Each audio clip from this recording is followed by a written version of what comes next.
Okay, hello everyone. Welcome to another episode of Let's Discuss a Paper Right After Reading It.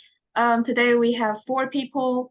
I am Qian Chen, and I'm currently a PhD student at Monash University, Australia. Actually, all the rest are, people from the same lab, but yeah. Vishaal, can you introduce yourself? Yeah, my name is Vishaal and I'm currently doing my master's at Monash as well. Mike?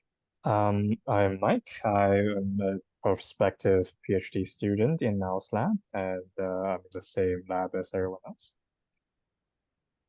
Okay, and I'm Chuyin, and I'm a PhD student in the same lab as all the other people. Yeah. Yeah, yeah, we haven't actually mentioned what lab we're from, although it's pretty apparent. We are from the Tsuchiya lab in Monash University.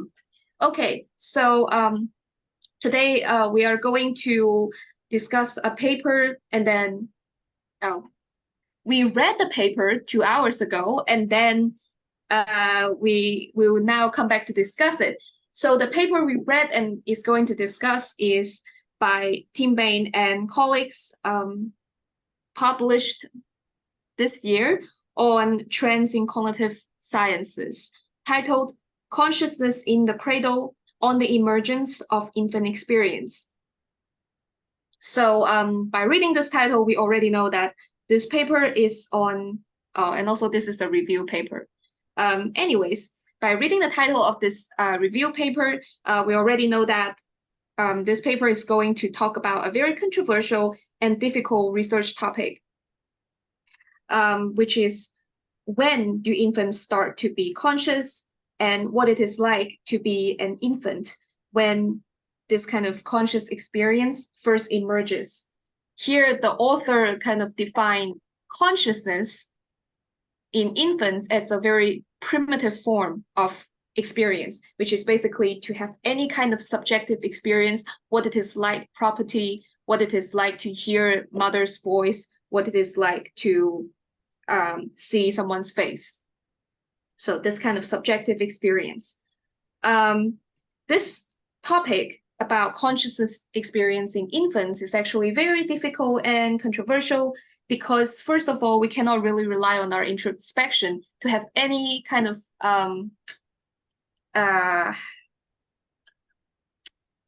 intuition about it, right? For example, if we recollect our earliest memory as a human, when is the first time we feel like we have any experience, we probably can date back to like 2 years old, or something like that. But before that, are we actually conscious or not? We don't know because we have no recollection of it. We could just be non-conscious, or we were conscious, but we don't have the memory. So also what we don't know is because we cannot go back to when we first become conscious, we also don't know what it is like to be conscious when it first emerges, and we don't know whether it is how it is different from what we experience now. And another related difficulty on this topic is definitely the kind of methodological challenges when you try to study scientifically, because infants cannot talk. So you cannot ask them to verbally report their experience or ask them to do any complicated cognitive tasks. And you have to rely on less direct behavioral cues or any neural markers. So therefore, difficulties exist on the current topic, and people are still trying to figure out when consciousness emerges in infants and what kind of conscious experience they have. Despite this, they have made some recent progress, and the aim of today's paper is going to examine and review these recent progresses. So first of all, on the question of when conscious experience emerge, recent research suggests that it's quite early. It can go back to as early as full-term birth and until before 1 year old, so around the time range, depending on the kind of markers you are using to determine consciousness. So there are 4 lines of evidence support this kind of early emergence view. First is on the key brain networks that are correlated with the capacity of consciousness. So the key brain network they focus on here involve default mode network, executive control network, and dorsal attention network. In adults with severe brain damage, the recovery of their consciousness is signaled by the recovery of the interactions between this network. And in our everyday life, as like a fully conscious individual, the interactions and activity within this network are quite important, supporting our cognitive functioning and all kinds of experience. For example, the default mode network is correlated with mind wandering and self-referential thinking as well. So in infants, critically, recent studies found that newborn babies not only have these kind of network being formed in their brain, but also this kind of interactions among the network has already started to emerge, which is telling us that it's possible that they already start to be conscious. And another line of research is on consciousness and attention. This one is probably controversial within our lab, but I'll just get over with it. Okay, so consciousness and attention are often taken as two distinct processes, but nevertheless, they are brought together a lot of times and they correlate with each other. So to some extent, you can use one to track the other's presence. So here, what the studies found was that infants display some level of top-down attention at 3 to 6 months old, suggesting that consciousness may also be in place during that time. And the third line of evidence is multisensory integration. So when we talk about multisensory integration, it basically means to couple a visual input with an auditory input and find some kind of synchrony between them. For example, looking at someone's face while they're talking and then pair that with the sound of their speech. And then you know that, oh, this person is saying this. And this kind of multisensory stimulus need to be consciously perceived for someone to integrate the sensory input from one modality to another. And when they use this kind of stimulus on infants, they found that infants can also do that kind of multisensory integration at 4 to 5 months of age. And finally, another line of evidence is on the infant's performance on auditory oddball paradigm. So it's very hard to explain auditory oddball paradigm without a figure, but basically, the point here in this behavioral task is for the participants to detect some kind of global irregularities in the stimuli. And when you detect this kind of irregularity, your brain also have kind of signature corresponding to this global irregularity, which is called P300 responses detected by EEG.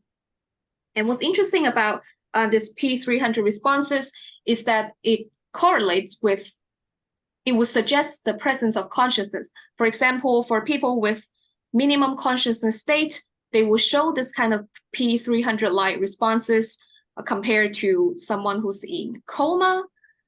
They don't show this response when you present this kind of auditory oddball stimuli to them. And when they show this auditory oddball stimuli to infants, they also found presence of P300-like responses in newborns and also in fetuses that are 35 weeks old. So if you're seeing it from this kind of auditory oddball paradigm, then the infants can well be conscious. And in summary, these 4 lines of evidence basically tells us that infants can be conscious before 1 year old. And the next question is, of course, what it is like for them to be an infant, what their conscious experience is like compared to an adult. And the recent research suggests that compared to adults, the contents of infants are definitely constrained by the immaturity of their perceptual systems. although they already start to have some kind of primitive components in experience that adults can have. So for example, in the visual system, because their visual system is still trying to develop, the visual acuity is pretty low. So we can take that as like a low resolution kind of vision in infants. And also their rods and cones are still developing, so color detection is also poorer than adults. But similar to adults, infants can already discriminate between some important object categories.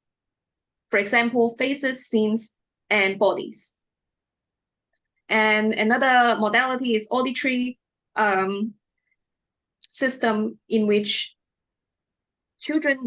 infants cannot listen to music the same way as we do. Like they don't enjoy music as much as we do in a very sophisticated way. However, they already show selective responses to music compared to other auditory stimulus, and also they have some kind of sensitivity to the rhythm of music, like other components of the music as well. And so far, we've talked about how infants kind of experience less than adults. And we may think that, oh, they just simply have less perceptual contents in their experience then. But it's not just that. What's very interesting about infants' experience is that they also experience perceptual features that are not available to adults as well. A very classic example is about infants' ability to discriminate between languages, or discriminate between components of languages. So for us adults, we can discriminate between the consonants of languages that we speak. But then for other languages, especially the languages that we do not listen to, for example, for me, maybe like Greek or something like that, we may not be able to discriminate between the consonants of that language, but infants can. Like you can show them any language without that language being spoken in the local community or in the country, they can discriminate between the consonants.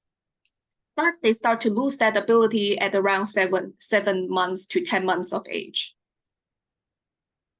And so the question of what it is like to be an infant is basically answered by one simple sentence, is that infants have a very distinct quality of conscious experience. They both experience more and experience less than us. So in summary, the recent studies suggest that infants at around newborn have already been conscious, may have been already conscious, and the quality of their experience is a very distinct one as well compared to adults. All right, that's it. That's the summary. All right, do you guys have anything to add?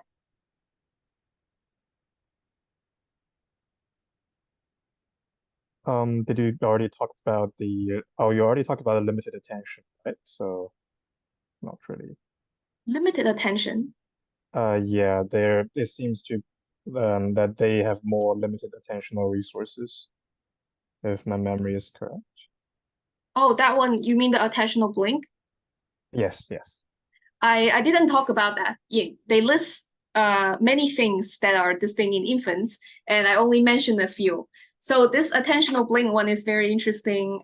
First of all, attentional blink is if you show people two visual stimulus like in a sequence, and with the time between the two stimulus being relatively short, then people will miss the second one because they pay attention to the first one, and then they did not have enough time to reorient their attention. And what's interesting about infants is that the time between the first and second stimulus needs to be longer for this attentional blink to be diminished compared to adults. So if you present two stimulus for adults, if you present two stimulus that are very close to each other, then you miss the second one. But if you increase the time between them slightly, let's say insert like a blank screen between them for a longer time, then you start to see the second one again because you have time to reorient your attention. For with infants, it takes longer for them to reorient their attention. So the time, they will still have attentional blink, even if you put them kind of more away from each other temporally. Yeah, which is quite surprising to me because it says something like it's 6 times longer the attentional blink. Yeah. Yeah, which makes me wonder what sort of conscious experience will be resulted from this very limited control of their attention. Yeah. But at the same time, yeah, go ahead. Great. Go ahead, Jensen. You were saying? Oh, I just kind of realized it's probably not the same thing. So yeah, you can go ahead. No, I think another interesting point that the paper mentioned was the potential of using PCI to assess consciousness, right? The perturbational complexity index. I think do you think once it is established that TMS doesn't really have any risk factors when applying to infants, do you think it's a good avenue to explore? I think it is because it's quite useful, right, in distinguishing between not just levels of consciousness, like not just like big levels of consciousness, but also like more finer grain, like non-REM sleep and REM sleep or something like that. Right, yeah. So it's I also very think to find the exact window of emerging consciousness, you probably have to be like in a longitudinal application as well, don't you think? you Imagine. test them every month. Yeah. Yeah. You mean like finding a dynamic developmental process? Sorry, Vishaal. Sorry, what do you mean by that? You mentioned like longitudinal research. I wonder if that means you are aiming to construct a dynamic developmental process using this PCI. I mean, to- maybe I'm not sure. I'm not too familiar with how Okay. PCI designs are actually set up, but yeah. Yeah. Dynamic developmental process. Yeah. What is a dynamic developmental process? Yeah, it's just what you said, like you do it at each month, like every month, and then you plot it as to show the changing. Yeah. Yeah. Maybe there would be like a spike of PCI at some point. Yeah. Okay. I don't know. It can either be gradual or like a major spike. I mean, like kids start to talk or something like that. Oh, Okay. I Can think we? Sorry. no, Sorry. you go. And is it time for us to add comments, or we are still adding things to the summary or so? Do you guys have anything else to add to the summary? Oh yeah. It's not maybe there is little for us to discuss, but the authors spend a whole page on this. It's like the importance of studying an infant consciousness has clinical, ethical, and maybe legal implications, like whether or not the infant can feel pain, and how should we treat infants? Shall we treat infants as the same human as us? And some legal implications that I'm not familiar with. Yeah, that's just what the author said. Yeah, yeah, that's what I want to add. Yeah. Yeah. Yeah, I do agree. It's like when I was trying to make a summary, I don't know where to put them. But yeah, it's a very important point. Yes. Yeah, it's a although why like, question. Why question? does that translate to any clinical implication? I cannot imagine. Like for example, does infants feel pain the same way as adults do? What if they don't? Like what? What are you trying to do with that information? I mean, if that is the case, you don't have to give them general anesthetic, right? Yeah, we can do surgery directly on them, maybe. I don't know if I mean, they that's used what to the do authors it. yeah. Yeah. My God. So something very interesting about this is when I was trying to, do a summary on this paper. You know how this paper in itself is started with nearly everyone who held a newborn has wondered that what is it like to be a baby, or like, is this baby even conscious? I feel like in my culture, at least, well, two of you are in the same culture as I do. But anyways, we kind of assume infants are conscious anyways, right? For example, if the baby keeps on crying, then we'll feel, oh, it's hungry, or like, oh, it's too hot. You put too much clothes on it. That kind of statements kind of assume that they feel the experience of hunger, or they feel the experience of heat. That's why they cry. Yeah, yes. You also say, oh, the reason why they only cry because they only know this one way to express their feeling. And then later they learn other emotion expressions. We do assume infants have experience, but what exactly they are experiencing, I think parents are projecting their own experience on the infants.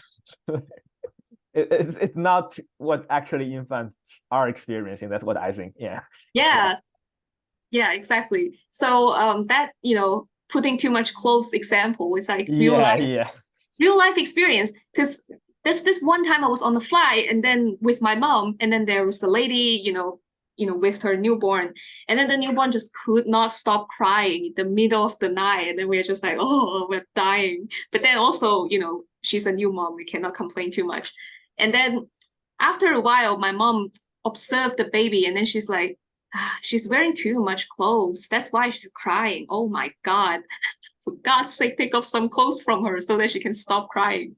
So that's the kind of, the parents may project onto the infants that, on the plane they have aircon, so they must be cold. That's why I should put a little clothes on them. Right. And other parents project that, oh, it's too hot for her.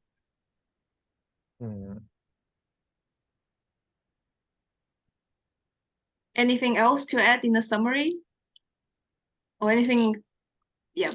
Then any questions or concerns you want to discuss about the paper? I guess a little bit from my side.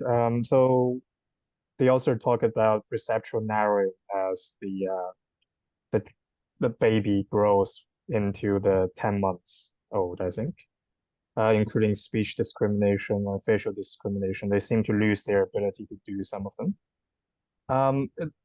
Is it really an alteration of consciousness, or is it just some kind of their skill in discerning certain sounds become more narrowed because of their experience? Or is there any differences between the two, actually?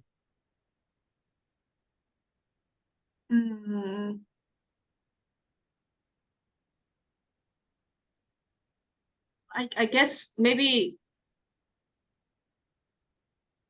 is it possible that, so are you trying to say that the infants can discriminate between certain things because they don't have the ability to process other things, so that those capacity are conserved, those cognitive capacity are conserved to do this thing?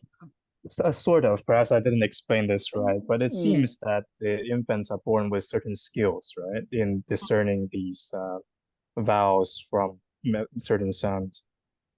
But then after 10 months of parents speaking to it in their native language, they gradually lose their original capacity and gain this new capacities. Is this just a loss of certain skill instead of an alteration in perception? That would be my question, I guess. I feel like it's like overwriting, because the cognitive resource is limited, and when the new skill, the more useful skills come in, it override the new skills override the maybe old skills, I will say. Because to me, the old skills, like the ability to distinguish some specific sounds from native language, I think it's also learned from, I mean, when the baby, I mean, before the infant was born, it can still receive some external stimuli when they are in their mother. Yeah, like that's what I think. Yeah. Yeah. But the skill that you're talking about here is ambiguous. You know, That's true. we can consider it. We can either consider it some kind of alteration in consciousness, or we can consider it, which also result in the alteration. We can also consider it in some kind of top-down control that will shape the experience in one way or another. For example, do you think it's possible that the infants started off on this consonant discrimination because they do not have the ability to do like higher level speech processing? They still need time to do that, like kind of segmenting out the words in a sentence in their native language. They don't have that ability just yet. But they start with consonant discrimination regardless of the languages. But then with more exposure to the native language, they start to be able to, consonant, and then link with all the other components, form a word, and then word with another word with another word. So something like that. I do remember there are studies on how infants process speech sentences, but I don't remember what they found exactly. But yeah. So, but in that sense, isn't that, some kind of experience? Because when adults were asked to discriminate between two consonants from a different language, they literally could not perceive the difference. Like experientially, those two consonants are the same.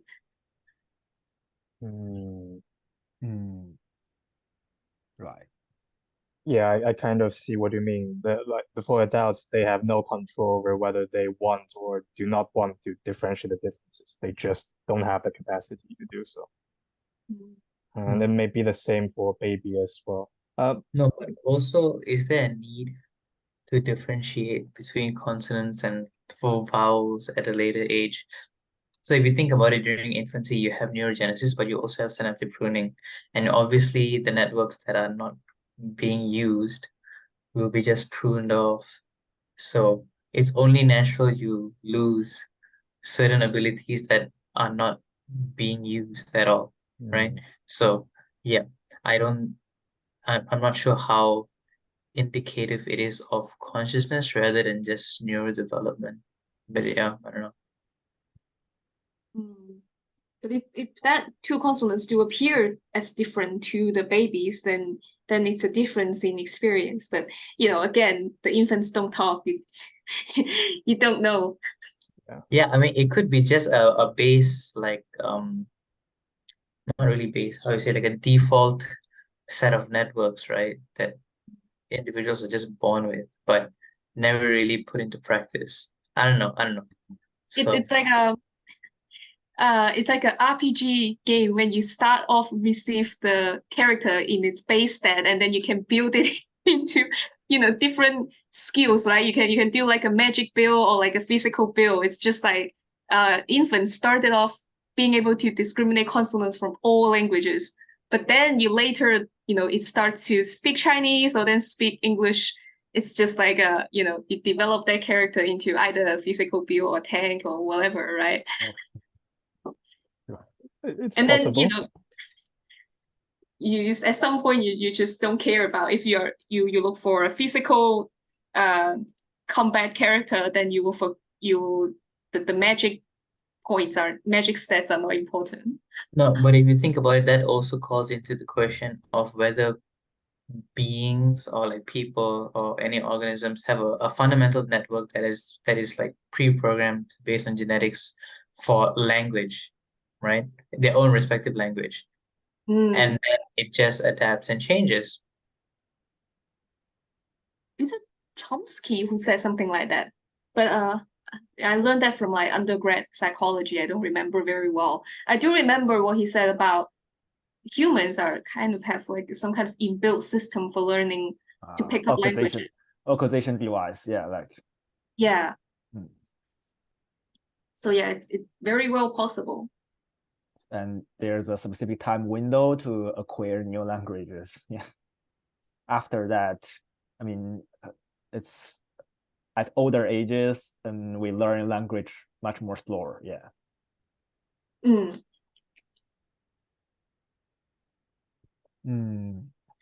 Any other? Yeah, I do have a say more bigger picture comment.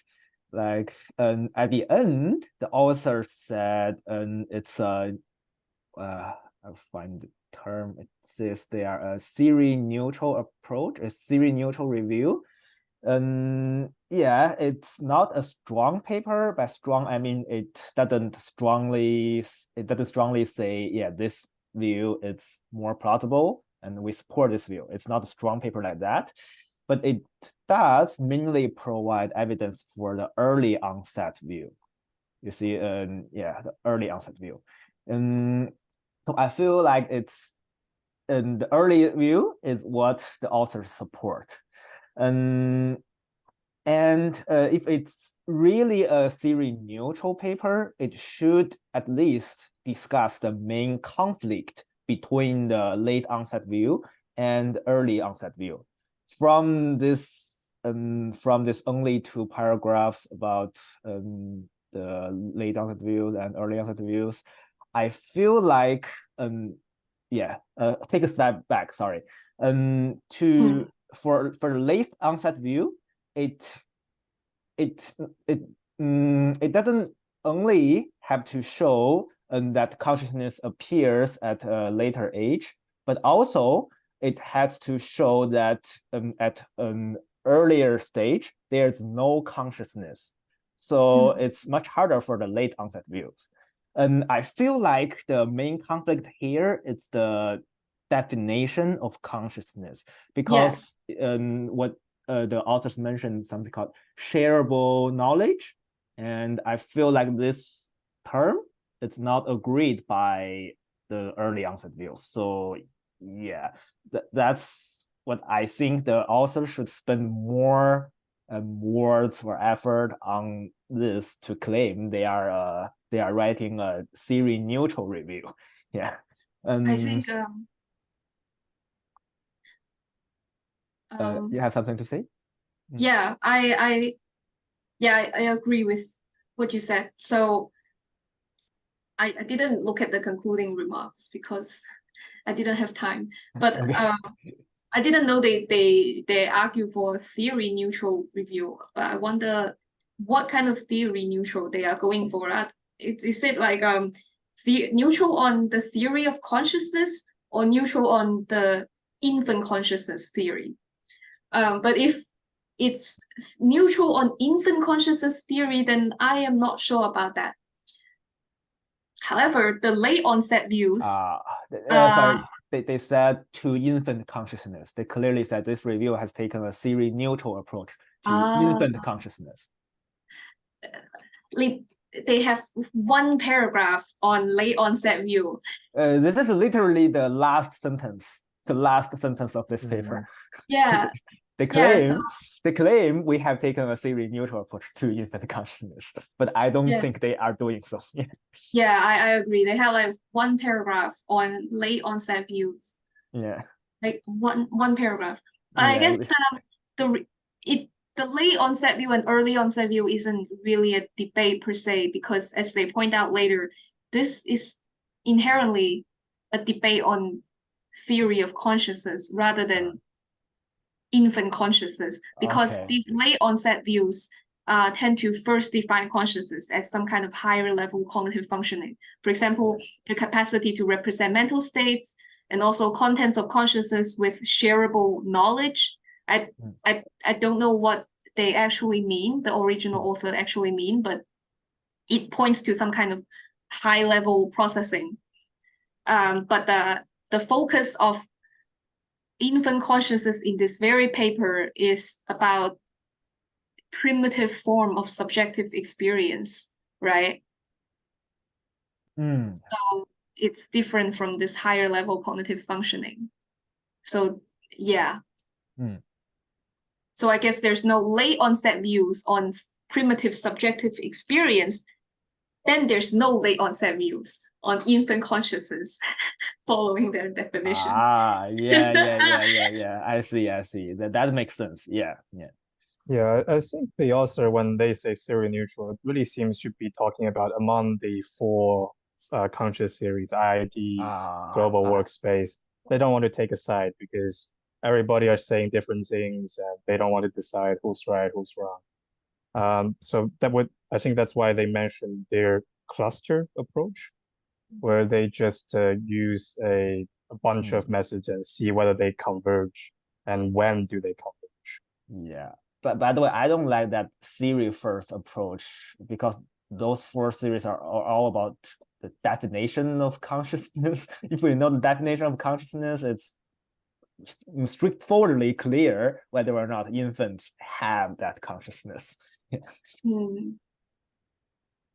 Yeah, I mean, so they have different definition of consciousness, and also points to different areas of the brain underlying their own definition of consciousness in a sense. Yeah, I mean, in these cases, when there's always methodological challenges, right? And it's something very difficult to test, and each theory has its own respective approach or perspective on the matter. Yeah, I mean, being agnostic and just going on the cluster approach, I think I agree with Chuyin on this, basically. In these cases, when it's very exploratory, a theory-based approach may not always work out given the diversity and how varied the theories are. But yeah. But the authors also said they are looking at one-way markers, which means upper bound. So it's basically sounds like the upper limit of infant consciousness can be very early. So it's like, I would say nothing. Basically, yeah, from this point of view, I agree that the authors didn't take any position. Yeah. I think when they say upper bound, it means the latest. When they say lower, yes, because if you read it, when they say the lowest bound is defined by the formation of thalamocortical network, I think, because all the four theory converges on the point that there must be some kind of thalamocortical structure there to support consciousness. Oh, no, but sorry, but the thalamocortical connectivity being established, they said they're viewing that as lower bound, not upper bound, by the way. Lower bound means like they have the structure that is possible to support consciousness. Yeah, correct. And then consciousness emerge after that point, but some point, but definitely not when you first have the thalamus network. Is it what they're trying to say? Yes, that's the lowest point, right? That's the point where the earliest consciousness can emerge. Before that point, it's impossible for consciousness. But the definition of this one-way marker is based on specificity. Yeah, and it's like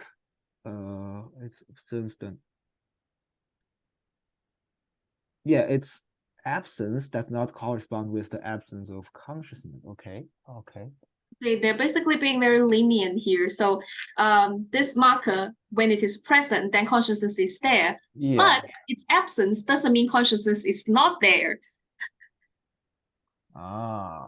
Two-way markers are like on and off correlates tightly with consciousness. That's the difficult question that every single theory is trying to tackle. I get it. That's my misunderstanding. Yes, you are. Mike is correct. Yeah, I guess the lower bound that Mike mentioned in combination with their cluster approach is probably like the cluster, the lower bound, the subcortical or thalamic network is like the infrastructure for any consciousness in the brain to emerge, but not consciousness right there. And the cluster approach is that we don't kind of land on a specific marker, like this marker emerge, then consciousness emerge. Not like that. We have a cluster of candidates, and some of them may actually correspond to consciousness, and some of them may not actually correspond to consciousness. But anyways, after the thalamic network, and then all these the entire cluster of these appear, then we can say, it's conscious, kind of. So without defining a specific neural marker for consciousness, we just use the entire bunch. It's like HCTSA. I don't think that's possible, but yeah, it's idea is correct. Yeah. Actually, the kind of neural marker they're using here is also not something that we always talk about but not the kind of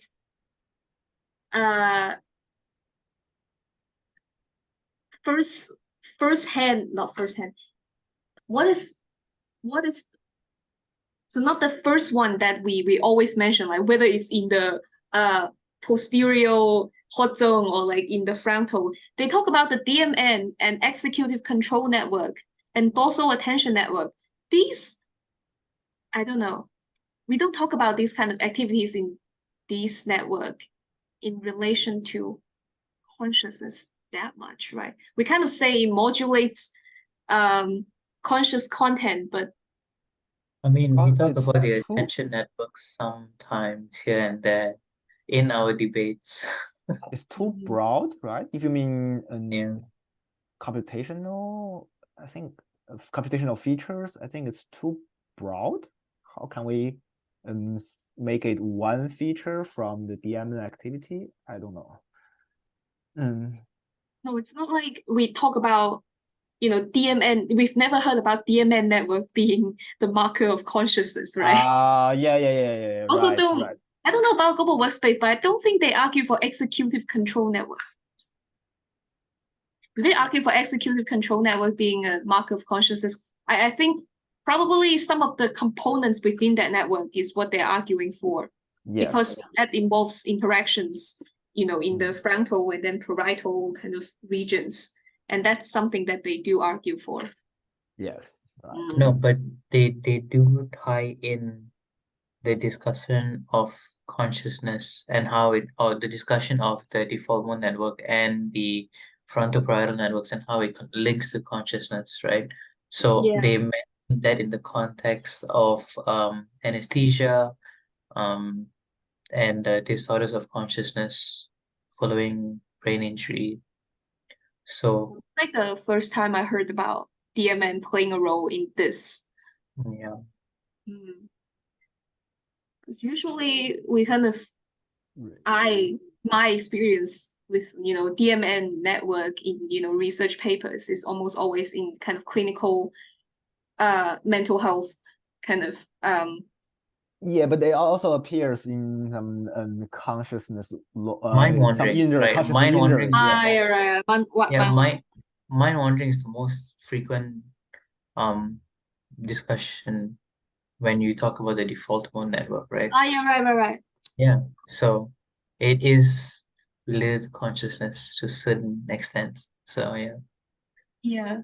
Like it's like it may be it correlates with certain I would think it correlates with certain states of consciousness, but I didn't think it has this primitive role in like putting up consciousness, right? Yeah. This semester, I did have a student who presented a paper about DMN and brain damage and about consciousness. Yeah. Not brain damage, or maybe some clinical situations. Yeah, about consciousness. Yeah. So yeah, that's when I knew DMN is related to such a situation. Yeah. Okay. Any other concerns? Not from me. Vishaal? No. No. Um. Then okay. Wait, you go first. I can speak one more, but yeah, it's not that important. I guess, yeah, I also have like two minor comments. First, it's like, what do you think of their argument about consciousness and attention? I think it's quite safe. The author, I think Kim knows what we think or what Now thinks, so he didn't give a very, let's say, ridiculous statement. It's just let me find it. I mean, the line you're referring to is consciousness involves attention, right? The emergence of consciousness involves attention. So Possible to suppose that the emergence of consciousness broadly tracks that of attention. So that's like consciousness tracks attention, but the evidence they provided was attention, which assumes that attention tracks consciousness. Oh, I don't think they're implying a causal relationship, though. They're just saying that there are certain correlation, right? Or have I misunderstood? yeah. What I I'm agree saying with is the Mark. direction of the tracking. So at first they said consciousness tracks attention, but then what they are really arguing for here is probably attention tracks consciousness. They have to argue for attention, emergence of attention tracks consciousness, but this is a very minor point. Mm-hmm. And if you think about it a little bit more broadly, this can be a problem because, well, I mean, blindside patients have bottom-up attention, which is different from top-down attention. But still, it's weird. Yeah, I think they only say it's sufficient. So, and they are not mixing them up. I will say it's not wrong. It's not wrong. It could be. I mean, they're not making an argument of putting forth anything. They're just discussing the available evidence. Yeah. There is nothing. I think that's fine, actually, right? Emergence of consciousness broadly tracks the emergence of attention. Like we have like the position that attention and consciousness is two different things, right? So here, based on the paragraph that we're reading, right? Like what Mike said, they're not establishing a causal relationship between the both. It's just a correlation, right? And it may be bidirectional, right? But that's just what evidence is showing. Yeah. Yeah, I mean, I see. For that sentence, you don't you can try not to understand attention as position based. You understand it as something like object based. When you experience one object, your attention of that object might be tracked. Is this a plausible way of understanding it? I think we can accept it in that way. Yeah. The attention is not based on where, but based on what. So like a difference between spatial attention and feature attention. Yeah, kind of, yeah. They do say something about wait, no. Okay. Sure. Yeah, I'll check their citations afterward and see what they actually mean. So yeah. Said they have another minor point or so. Yeah, I just wonder in the multisensory integration one, I wonder how they test that in infants, because that's asking the infants to look at people speaking and then listen to the sounds. And the interesting part about this effect is if you present incongruent sound and visual stimulus, you feel like the sound has also changed in accordance with the visual input or the other way around. So how do they test that? When it comes to the multi-sense, sorry, Chuyin, you were saying something? Oh no, just add something. This task is available on AnnualSys website. Yeah, I did that. Yeah, I did that too. Okay, go ahead, Vishaal. Sorry. Yeah. I mean, Yeah, sorry. Yeah, okay, no. Based on what they discussed here, the evidence here is that the evidence for multisensory integration is based on just neural data, right? They're looking at the synchronization between auditory and visual data, neural activity. So there is no verbal or subjective reporting here. I see. Yeah, Yeah, that makes sense to me. yeah. Thanks. Okay. Anything else?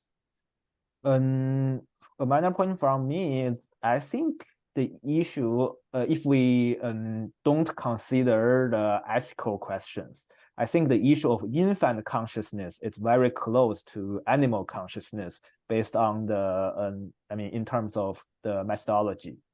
And the paper doesn't talk much about it, but I think, for example, especially this PCI, where the authors explicitly say it's there are some ethical issues. For this PCI using TMS, it can be applied on animals first, but again, we don't know whether or not there are any animal studies about this. Yeah. That's what I consider. Like, yeah, I think it's the methodology can be very similar between animal study, animal consciousness, and infant consciousness. Yeah.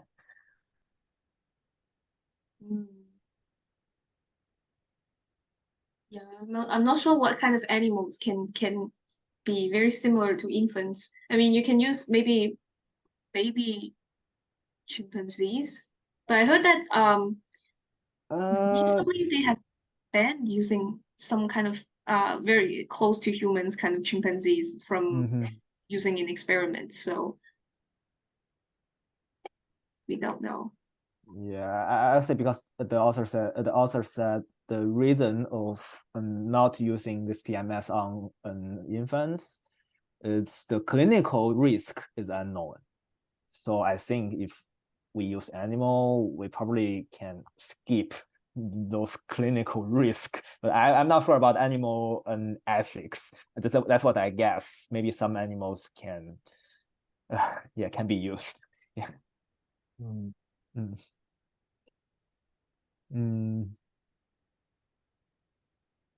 Yeah, try it on like baby monkeys. But then you have to make an argument for like, baby monkeys or monkeys are similar to the consciousness of baby monkeys or monkeys are similar to infants. But then their brain structures are already pretty different from ours or like a baby's. Or we can start from adult apes or so. It's just to, yeah, my counter is the authors didn't say anything, so we don't know. Yeah. Okay.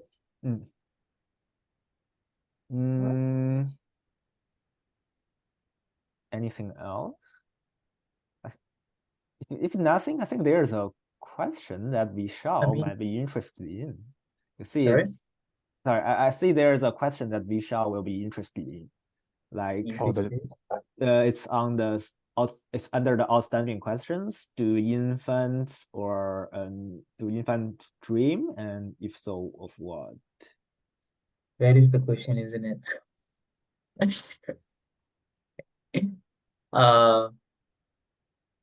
Yeah, I don't know. I know you don't know. I'm just saying you will be interested. I'm just saying you will be interested. Yeah. Actually, yeah, that is something definitely worth looking into. I mean, but that's just my personal interest, and so I'm very biased on it. But no, regarding the paper, one thing I would have liked, this one more point I can bring up is probably would have given that this is a review, I would have liked to see more discussion on the case for the late emergence of consciousness. Yeah. Right? Right. Because right now after reading this paper, I'm taking away, okay, so there's quite a bit of evidence for the early emergence of consciousness, infant consciousness, but what is the current position of existing literature on the late emergence? So I think given that this is a review discussing infant consciousness, there could also be an inclusion of that as well. And then the discussion could be a comparison or synthesis of both literature, seeing which is more promising. But yeah, that's just an opinion. Yeah. Or Um, if nobody is talking about late onset views anymore, then they can talk about it. These are old studies and nobody really talk about it because people have a more advanced understanding of consciousness itself. And so they start to understand that not, consciousness experience is not equated to cognitive functioning, something like that. I mean, to Chuyin, to answer that outstanding question, right? If you go through it, if you follow the theory that dreams happen because of memory construction and memory consolidation and everything, I'm pretty sure infants do dream, right? Based on their and then the imagery that they see is probably based on their limited experiences. I don't know. I see. It's yeah. Probably Yeah. probably the imagery that they experience that they experience is just the result of all these neurogenesis and synapses forming and spreading and networks developing. So I would say potentially they are dreaming, but that's just an informed guess, I would say. I don't know. Yeah. So Oh, good. Okay. We are actually running out of time, so if we don't have anything else to talk about, then let's conclude today's journal club. Thank All right. you. Bye Thank you. bye. Thank you. Thank you. Bye.